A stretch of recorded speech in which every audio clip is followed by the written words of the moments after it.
Good evening সবাইকে। আমার নাম কেলভিন এবং আমি একজন প্রহরী। আজ আমি এখানে এসেছি কারণ আমার ৬টি সন্দেহ রয়েছে, যেগুলো আমি বিশ্বাস করি যদি আমি এগুলো সঠিক জবাব পাই, আমি প্রস্তুত আছি ধর্মান্তরিত হতে এবং ইসলাম কবুল করতে।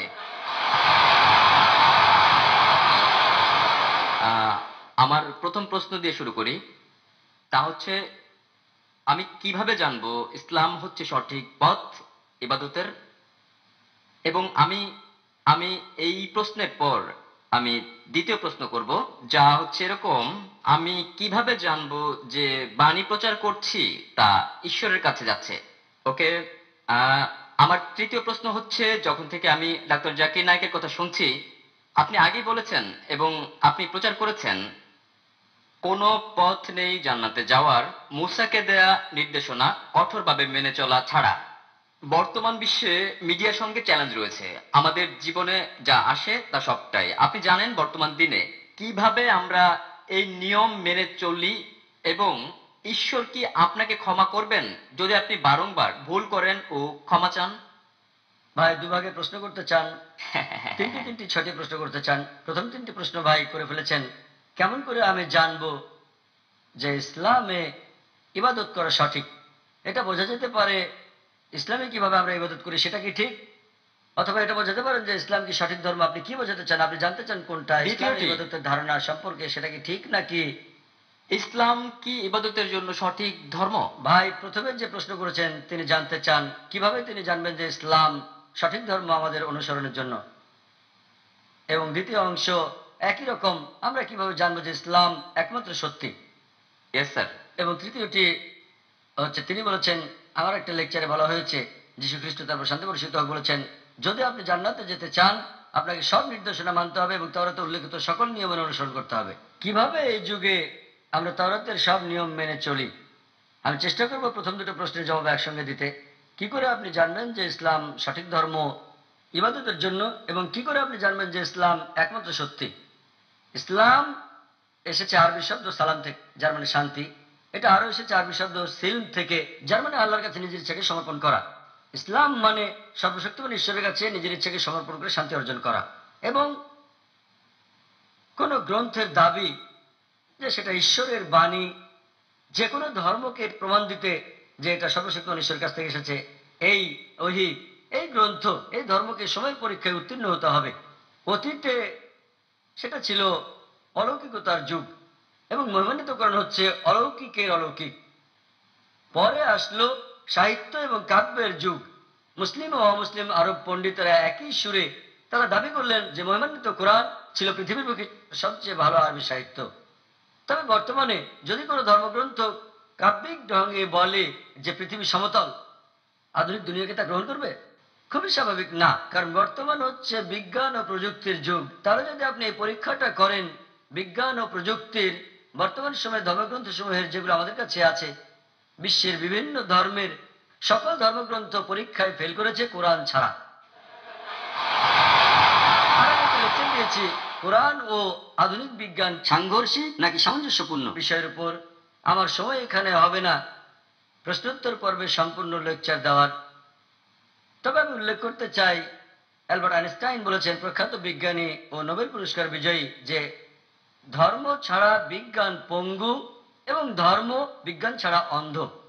আমি আপনাদের মনে করিয়ে দিচ্ছি, মহিমান্বিত কোরআন কোনো বিজ্ঞানের গ্রন্থ নয়, SCIENCE, বরং এটা একটা নিদর্শনের গ্রন্থ, SIGNS, এবং এতে 6000-এর বেশি নিদর্শন রয়েছে।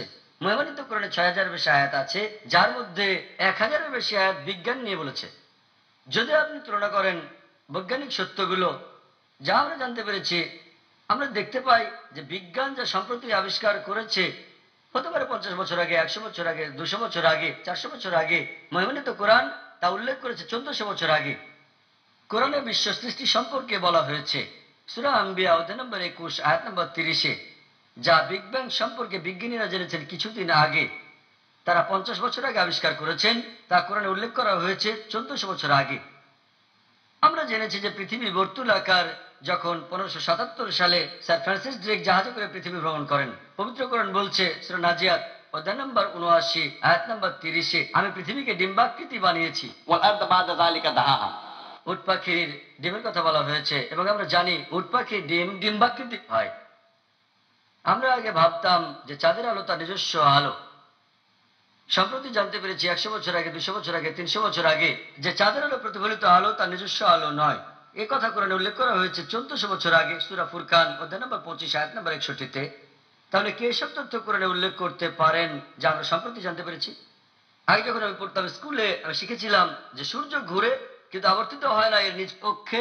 কোরআনে উল্লেখ আছে সূরা আম্বিয়া অধ্যায় 21 আয়াত নম্বর 33, সূর্য ঘোরার পাশাপাশি নিজ কক্ষে আবর্তনও করে। আজ বিজ্ঞান জানতে পেরেছে যে সূর্য ঘোরে, এছাড়াও নিজ কক্ষে আবর্তন করে, যা কোরআনে উল্লেখ করা হয়েছে 1400 বছর আগে। এভাবে কোরআনে বলা হয়েছে উদ্ভিদ সম্পর্কে, জীব সম্পর্কে, প্রাণী সম্পর্কে, ভ্রূণবিদ্যা সম্পর্কে, জিন সম্পর্কে। এসব আমরা সম্প্রতি জেনেছি বিজ্ঞানে 50 বছর আগে, 100 বছর আগে, 300 বছর আগে, 500 বছর আগে। তাই যদি আপনি আজ বিজ্ঞানের এই পরীক্ষা চালান সকল ধর্মগ্রন্থের উপর, কেবল যে ধর্মগ্রন্থটি এতে উত্তীর্ণ হবে সেটি হচ্ছে পবিত্র কোরআন। আজও বিজ্ঞান এতটা অগ্রসর হতে পারেনি যে তারা সবকিছু জেনে ফেলেছে। তাই আমি লোকজনকে বলি, যদি আপনারা কোরআনকে বিশ্লেষণ করেন, আমরা জানতে পারি প্রায় 80% যা কোরআনে বিজ্ঞান সম্পর্কে বলা হয়েছে, আজ বিজ্ঞান নিশ্চিত করেছে যে এটা পুরোপুরি সঠিক। হতে পারে 20%-এর মতো অস্পষ্ট, না সঠিক না ভুল। তাই আমার যুক্তি বলছে যখন 80% পুরোপুরি সঠিক, বাকি 20%ও ইনশাল্লাহ সঠিক হবে। তাই এটা একটা যৌক্তিক বিশ্বাস। কোরআনে এরকম একটা তো নেই যেটা বৈজ্ঞানিক গবেষণায় ভুল প্রমাণিত হয়েছে। কোন হাইপোথিসিস থাকতে পারে যা কোরআনের সঙ্গে সঙ্গতিপূর্ণ নয়, কিন্তু কোরআনে এরকম একটা তো নেই যা কোনো বৈজ্ঞানিক গবেষণায় ভুল প্রমাণিত হয়েছে।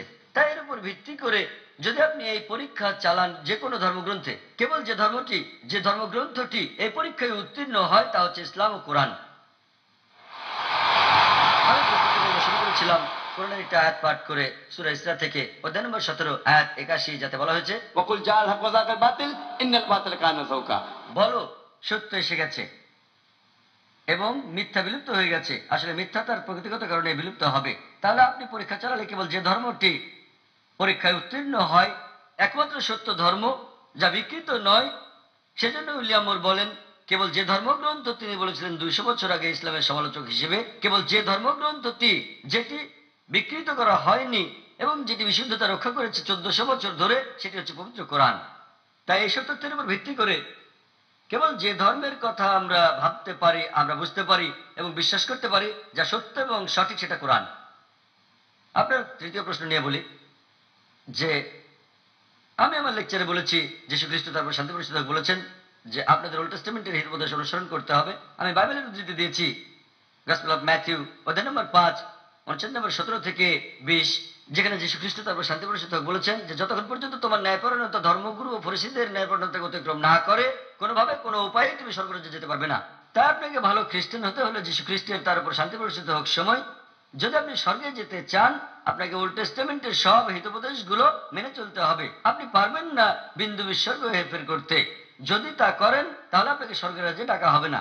তাহলে বাইবেলের এই অনুচ্ছেদের উপর ভিত্তি করে গসপেল অফ ম্যাথিউ অধ্যায় নম্বর 5 অনুচ্ছেদ 17 থেকে 20 আপনাকে মানতে হবে প্রতিটি আইন ওল্ড টেস্টামেন্টের। এবং আপনার প্রশ্নটা ছিল খুবই ভালো এবং অত্যন্ত যৌক্তিক, কিভাবে আমরা এই যুগে মানব ওল্ড টেস্টামেন্টের সবকিছু, যা খুবই কঠিন। আমি একমত আপনার সঙ্গে। সে কারণে যীশু খ্রিস্ট তারপর শান্তি পরিষদ আরো বলেন গসপেল অফ জন অধ্যায় নম্বর 16 অনুচ্ছেদ 12 থেকে 14, তিনি বলেন তোমাদেরকে আমার অনেক কথা বলার আছে, কিন্তু এখন তোমরা তা সহ্য করতে পারবে না। যখন সত্যের আত্মা আসবেন তিনি তোমাদের সত্যের দিকে নিয়ে যাবেন। তিনি নিজে থেকে কিছু বলবেন না, তিনি যা শুনবেন তাই বলবেন। তিনি আমাকে গৌরবান্বিত করবেন। এখানে যীশু খ্রিস্ট তার উপর শান্তি বর্ষিত হোক ভবিষ্যৎবাণী করেছেন সর্বশেষ ও চূড়ান্ত পয়গম্বর, সর্বশেষ ও চূড়ান্ত নবী মুহাম্মদ সাল্লাল্লাহু আলাইহি সাল্লামের। অর্থাৎ যখন তিনি আসবেন তিনি তোমাদের সব সত্যের দিকে নিয়ে যাবেন।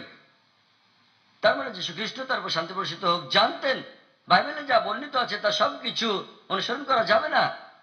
পরবর্তীকালে হতে পারে কয়েক শতাব্দী পর, সেজন্য তিনি বলেছেন যখন সত্যের আত্মা আসবেন তিনি তোমাদের সত্যের দিকে নিয়ে যাবেন। নবী মুহাম্মদ সাল্লাল্লাহু আলাইহি সাল্লাম সম্পর্কে বলেছেন। তাই শেষ সময়ে হতে পারে অনুসরণ করা সম্ভব ছিল উল্লেখিত বিধিনিষেধগুলো ওল্ড টেস্টামেন্টের এবং নিউ টেস্টামেন্টের, কিন্তু যীশু খ্রিস্ট তার উপর শান্তি পরিষদ বলেছেন যখন সর্বশেষ ও চূড়ান্ত নবী মুহাম্মদ সাল্লাল্লাহু আলাইহি সাল্লাম আসবেন তোমরা তাকে মেনে চলবে। তাই আজও একজন ভালো খ্রিস্টান হতে হলে এক ঈশ্বরে বিশ্বাস করা ছাড়াও নবী মুহাম্মদ সাল্লাল্লাহু আলাইহি সাল্লামকে বিশ্বাস করতে হবে। আশা করি উত্তরটা পেয়েছেন ভাই। অপর প্রশ্নটি আসছে খ্রিস্টান পটভূমিতে একটি খ্রিস্টান পরিবার থেকে। কিভাবে আমি আমার পরিবারের সঙ্গে মিশবো যদি আমি ইসলামে দীক্ষিত হই, এবং দুটি ভিন্ন বিশ্বাস নিয়ে একই কম্পাউন্ডে কিভাবে থাকবো? ভাই, আপনি প্রশ্ন করলেন যে যদি আমি ইসলাম কবুল করি তাহলে কিভাবে আমার পরিবারের সঙ্গে মিশবো দুটো ভিন্ন বিশ্বাস নিয়ে। ভাই, আপনি জানেন কিছুটা ওল্ড টেস্টামেন্টের মতো, কিছুটা নিউ টেস্টামেন্টের মতো। তথাপিও আপনি একজন খ্রিস্টান, আপনি ওল্ড টেস্টামেন্টের নিয়ম পালন করতে পারেন নিউ টেস্টামেন্ট আসার পরেও। ওল্ড টেস্টামেন্ট ও নিউ টেস্টামেন্টের মতো কিছু থাকলে লাস্ট টেস্টামেন্টও আছে। মহিমান্বিত কোরআন সর্বশক্তিমান ঈশ্বরের লাস্ট টেস্টামেন্ট, এবং এই মহিমান্বিত কোরআনে একজন নবীও বাদ যাননি যাদের নাম বাইবেলে উল্লেখ আছে। ইসলামে আমাদের সকল নবীকে বিশ্বাস করতে হয় যারা আগে এসেছেন, এবং তাদের সংখ্যা 25 জনের কম হবে না যাদের নাম কোরআনে উল্লেখ আছে, এবং তাদের সকলের নবী মুহাম্মদ সাল্লাল্লাহু আলাইহি ওয়াসাল্লাম ব্যতীত এবং তাদের দুজন ব্যতীত তাদের কথা বাইবেলে উল্লেখ আছে। তাই আমাদের সম্মান দেখাতে হবে সর্বশক্তিমান ঈশ্বরের সকল নবীকে, এবং আমাদের প্রিয় নবী মুহাম্মদ সাল্লাল্লাহু আলাইহি ওয়াসাল্লাম বলেছেন সর্বশক্তিমান আল্লাহ পৃথিবীতে 1,24,000 পয়গম্বর পাঠিয়েছেন। তাই যদি আপনি মুসলিম হন, আপনার কোনো নবীকে অসম্মান করতে হবে না যাদের নাম বাইবেলে উল্লেখ করা হয়েছে। প্রকৃতপক্ষে তাদেরকে আপনার বলতে হবে যীশু খ্রিস্ট তার উপর শান্তি বর্ষিত হোক যা বলেছেন আমি তা পুরোপুরি মেনে চলছি। অন্য খ্রিস্টানরা কি করে তারা অনুসরণ করছে, হতে পারে 80%, হতে পারে 90, হতে পারে 50%। তাদেরকে আপনার বলা উচিত গসপেল অফ জনের 16 নম্বর অধ্যায়ের 12 থেকে 14 অনুচ্ছেদে যা বলা হয়েছে, তোমাদেরকে আমার অনেক কিছু বলার আছে, কিন্তু এখন তোমরা তা সহ্য করতে পারবে না। যখন সত্যের আত্মা আসবেন তিনি তোমাদের সব সত্যের দিকে নিয়ে যাবেন। তাহলে আমি যীশু খ্রিস্টকে তার উপর শান্তি বর্ষিত হোক অনুসরণ করছি তথাকথিত অন্যান্য খ্রিস্টানদের চেয়ে। তাই যদি আপনি মুসলিম হন, আপনি খ্রিস্টানদের চেয়েও ভালো খ্রিস্টান হয়ে যাবেন। আশা করি প্রশ্নের উত্তর পেয়েছেন। হ্যাঁ। আপনার পঞ্চম প্রশ্নটি কি? আমার সব প্রশ্ন শেষ হয়ে গেছে। আপনার সব প্রশ্নের উত্তর আপনি পেয়ে গেছেন? হ্যাঁ, পেয়েছি। তাহলে ধন্যবাদ। আপনি ইসলাম সম্পর্কে আপনার মনোভাব ইতিবাচক? ইসলাম ধর্মের ব্যাপারে আমার মনোভাব ইতিবাচক এবং আমি ইসলাম গ্রহণে প্রস্তুত। আপনি কি বিশ্বাস করেন ঈশ্বর একজন? দুঃখিত, বুঝতে আপনি পারিনি। কি বিশ্বাস করেন ঈশ্বর একজন? আমি বিশ্বাস করি ঈশ্বর একজন। আপনি কি বিশ্বাস করেন যীশু খ্রিস্ট তারপর শান্তি বর্ষিত হোক ঈশ্বর? আমি বিশ্বাস করি যীশু খ্রিস্ট পয়গম্বর ছিলেন। মাশাআল্লাহ। আপনি কি বিশ্বাস করেন নবী মুহাম্মদ সাল্লাল্লাহু আলাইহি ওয়াসাল্লাম সর্বশেষ ও চূড়ান্ত পয়গম্বর?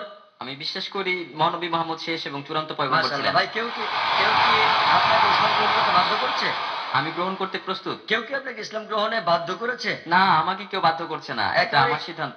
আমি নিজে সিদ্ধান্ত তার নিচ্ছি। মানে আপনি নিজের ইচ্ছা ইসলাম ধর্ম গ্রহণ করছেন? একেবারে আমার অন্তর থেকে। কারণ কাউকে জোর করে ইসলামে দীক্ষিত করা আমাদের ধর্মে নিষিদ্ধ, এমনকি বিশ্বের বেশিরভাগ দেশের আইনও এটা নিষিদ্ধ। তাহলে আপনি স্বেচ্ছায় কবুল করছেন ইসলাম ইনশাল্লাহ? আমি সম্পূর্ণ স্বেচ্ছায় ইসলাম গ্রহণ করছি। আমি আরবিতে বলবো এবং ইনশাল্লাহ শুনে শুনে আপনি বলবেন। আশহাদু আশহাদু আল্লাহ আল্লাহ ইলাহা ইলাহা ইল্লাল্লাহ ইল্লাল্লাহ ওয়া আশহাদু ওয়া আশহাদু আন্না আন্না মুহাম্মাদান মুহাম্মাদান আবদুহু আবদুহু ওয়া রাসূলুহু। ওয়া রাসূলুহু। আমি সাক্ষ্য দিচ্ছি আমি সাক্ষ্য দিচ্ছি আমি সাক্ষ্য দিচ্ছি আমি সাক্ষ্য দিচ্ছি যে যে কোনো ইলা নেই কোনো ইলাহ নেই আল্লাহ ছাড়া, আল্লাহ ছাড়া, এবং এবং মুহাম্মদ মুহাম্মদ হচ্ছেন পয়গম্বর পয়গম্বর এবং আল্লাহর বান্দা। এবং আল্লাহর বান্দা। মাশাআল্লাহ, আপনি মুসলিম হয়ে গেছেন। ধন্যবাদ। এবং আমি আল্লাহ সুবহানাহু ওয়া তাআলার কাছে প্রার্থনা করি তিনি যেন আপনাকে পথ দেখান এবং তিনি আপনাকে সাহায্য করেন আপনার পরিবারকে শান্তির ধর্মে দীক্ষিত হতে, এবং আমি আল্লাহ সুবহানাহু ওয়া তাআলার কাছে প্রার্থনা করি তিনি যেন আপনাকে উত্তম পুরস্কার দেন এই দুনিয়ায় এবং একই রকম পরকালে।